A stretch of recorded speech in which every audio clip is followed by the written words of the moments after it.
सरकार की स्थिति और मुख्यमंत्री जी की जो छवि लोगों में बन रही है, उसको अगर आप लोग बचाना चाहते हैं, आप लोगों ने सबसे पहले मुस्लिम समुदाय को टारगेट किया, फिर एससी समुदाय को टारगेट किया, और मैं इस सदन में बड़ी जिम्मेदारी के साथ कह रहा हूं कि आप लोगों ने जिस तरीके से जाट समाज को शेखावटी और मारवाड़ में टारगेट किया है, वो आप लोगों को जनता आप लोगों को जवाब देगी। जिस तरीके से जाट समाज के कर्मचारियों को आप लोग जाति और धर्म नाम देखकर जिस तरीके से ट्रांसफर कर रहे हैं, अभी माननीय सदस्य बोल रहे थे हम घर के पास लाए, कितने लोग हर विधानसभा में 100 से 200 लोगों को आप लोगों ने ट्रांसफर किया है और उनकी कोई वजह नहीं थी। सभापति महोदय, पहले ट्रांसफर पोस्टिंग्स होती थी कि 2, 3, 5, 7 जो विधायक का नजदीक है, जो पार्टी की विचारधारा से ज्यादा बंदा, उनके ट्रांसफर कर दो, एक संदेश होता था। लेकिन आपने तो बाबू, लाइनमैन, चपरासी और जो लोग जिनका प्रोफेशन पूरा नहीं हुआ, उन लोगों के भी ट्रांसफर आप लोगों ने कर दिए। अभी जो मंत्री यहां बैठे हैं, मैं उनसे कहना चाहूंगा कि आप लोगों को यहां मंत्री इसलिए बनाया कि आप उस समाज का प्रतिनिधित्व कर रहे हैं। आप ये बात कहिए मुख्यमंत्री जी को कि आप किसी के प्रति दुर्भावना से आप ट्रांसफर ना करें, ये बात आप लोगों को पहुंचानी होगी। ये सही भी हो सकता है। आप जाके देखो, आपने विधानसभाएं, थाने, तहसील, कचहरी सब लोग ठेके पे दे दिए लोगों को। जाके देखिए, आप लोगों की छवि गांव में घुसने नहीं देगी जनता। जिस तरीके से लोकसभा में आप लोगों की असर हुआ, वो असर दोबारा होगा आप लोगों का। आपको इस बात को ध्यान रखना होगा। माननीय सभापति महोदय, मैं आपका धन्यवाद देना चाहूंगा कि आपने इस राज्यपाल के अभिभाषण पर मुझे बोलने का मौका दिया, और मेरे जो सामने सदस्य बैठे हैं सत्ता पक्ष के लोग, वो इस बात पे खुश है कि 6 महीने का सस्पेंशन हुआ, और वापस तो 6 महीने होने के बाद ही आया हूं मैं सदन में, उसमें कोई आपकी कोई बहादुरी नहीं है। तो सभापति महोदय, कि हम वो लोग हैं जो संविधान का और इस चेयर का हमेशा जिन्होंने सम्मान किया है। हम लोग बाबा साहब अंबेडकर के उस संविधान को मानते हैं जिसमें ये चेयर इस सदन नहीं, पूरे राजस्थान के लोगों की उम्मीदों की आकांक्षा है। और ये सब दुर्भाग्यपूर्ण घटना क्यों घटी, ये सारा गतिरोध क्यों हुआ? क्योंकि मेरे जो सामने सत्ता पक्ष के लोग बैठे हैं, ये ना जनता की उम्मीदों पे खरा उतर पा रहे, और ना इनके मंत्री इस सदन में जवाब दे पा रहे, और उनके बचाव में स्पीकर साहब को आना पड़ा, और उसकी वजह से मेरी सस्पेंशन हुई।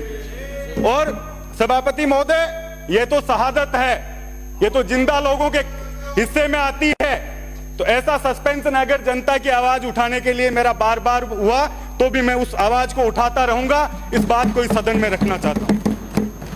और आज इस राज्यपाल के अभिभाषण पर बोलने का मौका दिया, ये किताब मेरे हाथ में है, और मुझे अफसोस है कि जो भारतीय जनता पार्टी के लोग, जिनकी छवि ये बनी हुई है कि झूठे भाषण दो, झूठे वादे करो, बार बार करो ताकि जनता उनके बहकावे में आ सके। और मुझे अफसोस है कि राज्यपाल महोदय से इतना झूठ 2 घंटे में बुलवाया इन लोगों ने, ये किताब हाथ में देकर, जो राजस्थान की जनता के धरातल पर जिसका कोई लेना देना नहीं। पहला बजट इससे पहले आया, वो अभी तक जमीन पर एक भी क्रियान्वयन उस बजट का नहीं हुआ। दूसरा बजट भारतीय जनता पार्टी लेकर आ रही है, और राज्यपाल महोदय को आज से पहले हमने देखा कि यह संवैधानिक पद है, और यहां बैठा व्यक्ति राजस्थान की जनता की, दोनों पार्टियों की, पक्ष विपक्ष की बात यहां करता है। लेकिन राज्यपाल महोदय से ऐसे भाषण दिलाया जैसे भारतीय जनता पार्टी के वो कार्यकर्ता के तौर पर यहां बोल रहे हैं। आदरणीय सभापति महोदय, केंद्र का दूसरा बजट अभी थोड़े दिन पहले आया, और हमने देखा कि फिर राजस्थान का नाम उस बजट में कहीं भी नहीं था, और कहीं भी कोई घोषणा उस बजट में केंद्र के में राजस्थान के लोगों के लिए नहीं हुई। और मैंने एक अखबार में पढ़ा कि जो वित्त मंत्री निर्मला सीतारमण जी हैं, वो जिस स्टेट की, जिस राज्य की साड़ी पहनकर बजट पढ़ती है, उस राज्य को सबसे ज्यादा घोषणाएं होती है। पहले उन्हें आंध्रा की पहनी, कभी बिहार की पहनी और इस तरीके से बंगाल की साड़ी पहनी और उसी राज्य को वो बजट दे दिया गया। तो मैं, हमारी वित्त मंत्री सम्मानीय दिया कुमारी जी, वो भी महिला है, मैं उनसे निवेदन करता हूं कि एक दो साड़ी आप उनको देकर आए ताकि राजस्थान का याद उनको रहे जब वो बजट पढ़े, एक आध घोषणा इस राजस्थान की जनता के लिए हो सके। माननीय सभापति महोदय, आज मेरे से पूर्व वक्ता कह रहे थे, भारतीय जनता पार्टी के जो माननीय सदस्य हैं, वो बोले कि आप, हमने काम किया उसकी तो आप प्रशंसा करो। मैं आपके माध्यम से कहना चाहता हूं सभापति महोदय कि जब हम छोटे थे तब से सुनते थे कि इस राजस्थान में भारतीय जनता पार्टी को सींचने वाले लोग किरोड़ी लाल मीणा जी, वसुंधरा राजे जी, देवी सिंह बाठी जी, ये लोग इस भारतीय जनता पार्टी को सींचने वाले लोग हैं। ये हमारे मुंह से प्रशंसा करवाना चाह रहे हैं, लेकिन वो दिग्गज इन लोगों की खिलाफत कर रहे हैं, सड़क पर उतरे हुए हैं। उसका जवाब इनको देना चाहिए। वो लोग अपने आज रखो, समय जा रहा है। समय की बात कर रहा हूं, 10 मिनट ही बोलूंगा। बस यही दिक्कत है, हमें इनको प्रोटेक्ट करने के चक्कर में ये सब गतिरोध बढ़ रहा है।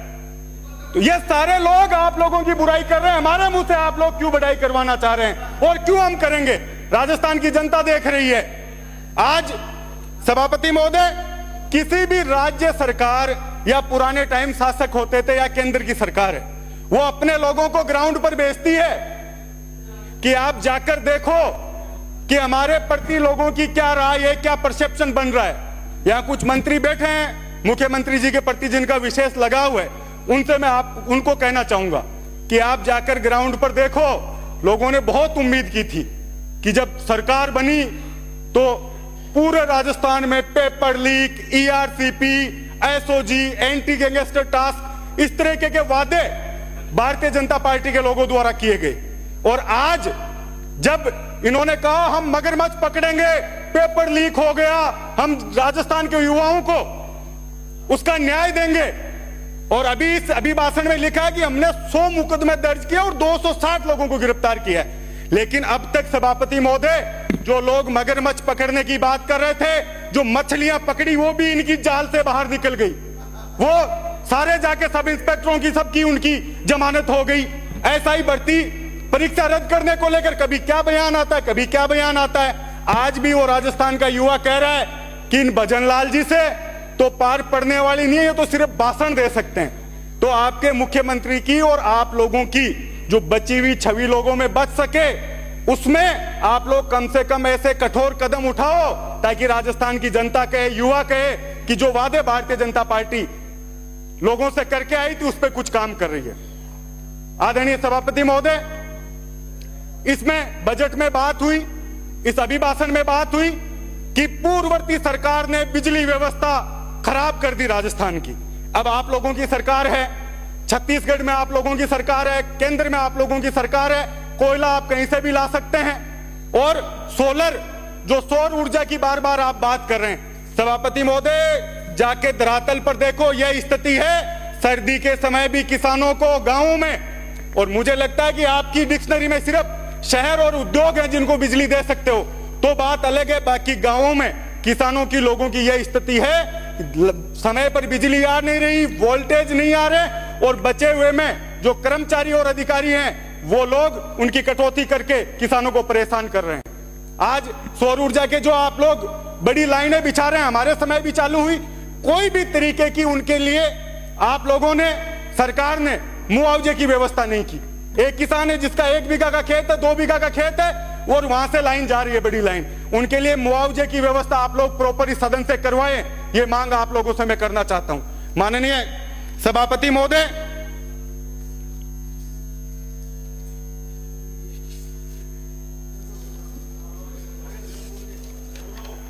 माननीय सभापति महोदय, मैंने जैसा कहा और मेरे पूर्व वक्ताओं ने भी कहा, सरकार की स्थिति और मुख्यमंत्री जी की जो छवि लोगों में बन रही है, उसको अगर आप लोग बचाना चाहते हैं, आप लोगों ने सबसे पहले मुस्लिम समुदाय को टारगेट किया, फिर एससी समुदाय को टारगेट किया, और मैं इस सदन में बड़ी जिम्मेदारी के साथ कह रहा हूं कि आप लोगों ने जिस तरीके से जाट समाज को शेखावटी और मारवाड़ में टारगेट किया है, वो आप लोगों को जनता आप लोगों को जवाब देगी।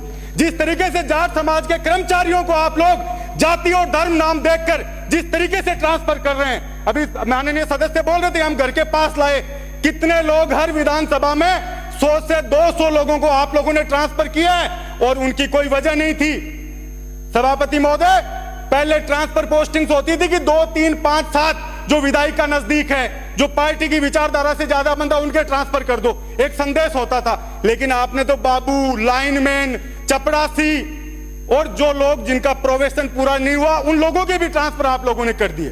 अभी जो मंत्री यहां बैठे हैं, मैं उनसे कहना चाहूंगा कि आप लोगों को यहां मंत्री इसलिए बनाया कि आप उस समाज का प्रतिनिधित्व कर रहे हैं। आप ये बात कहिए मुख्यमंत्री जी को कि आप किसी के प्रति दुर्भावना से आप ट्रांसफर ना करें, ये बात आप लोगों को पहुंचानी होगी।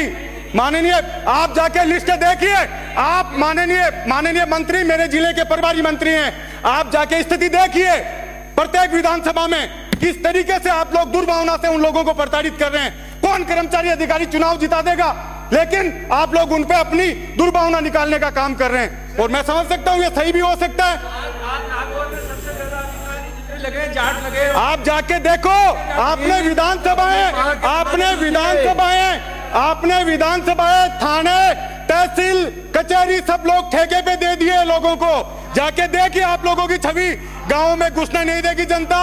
जिस तरीके से लोकसभा में आप लोगों की असर हुआ, वो असर दोबारा होगा आप लोगों का। आपको इस बात को ध्यान रखना होगा। अभी की चिंता ना करें, अभी खींवसर और झुंझुनू में दिया है आशीर्वाद लोगों ने। नाम ले रहे खींवसर झुंझुनू में आशीर्वाद दिया है जनता ने, नहीं कर सकते। खींवसर झुंझुनू में आशीर्वाद दिया है जनता ने, खींवसर झुंझुनू में आशीर्वाद दिया। विधानसभा है, कोई सवाल नहीं कर सकते। जाति का परिसर मुख्यमंत्री कर्मचारी की कोई गलती नहीं होती। अधिकारी बोलना चाह रहे हैं, संरक्षण दे। ये मुख्यमंत्री जी का नाम किस लिए इंगित कर रहे हैं? अन्य सभापति महोदय, मुख्यमंत्री जी का नाम गलत इंगित कर रहे हैं। ये जातिगत जहर घोलने का काम बता रहे हैं। जिस तरीके से अंकित नहीं होगा, समय समाप्त हो गया।